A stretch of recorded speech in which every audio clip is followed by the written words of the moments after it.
مين الاحسن بالنسبه لك، شوبير ولا عواد؟ لا شوبير يكسب بصراحه. عمر جابر ولا محمد هاني؟ هما الاثنين كويسين بس الافضليه لابن الزملكاوي عمر جابر. المسلوسي ولا محمد عبد المنعم؟ واختار المسوس لان هي مش كوره بس كاخلاق وكوره. حسام عبد المجيد ولا رامي ربيعه؟ لا حسام عبد المجيد. علي معلول ولا فتوح؟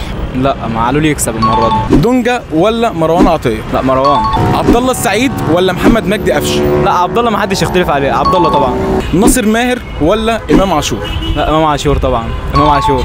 زملكاوي على فكره. بس امام عاشور دي كلمه حق، احسن نص ملعب في مصر. مصطفى شلبي ولا حسين الشحات؟ يعني حسين الشحات احسن بكتير. زيزو ولا بيرسي تاو؟ لا زيزو للصبح، زيزو قدام اي حد. سيف الجزيري ولا اسامه ابو علي؟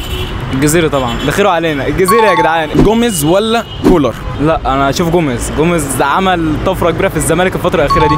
طب اقول لك ايه، احنا هنبص هنا كده وهنقول التحدي الاقوى، إيه؟ الاهلي ولا الزمالك؟ انا زملكاوي بس يعني التاريخ واضح، الاهلي افضل.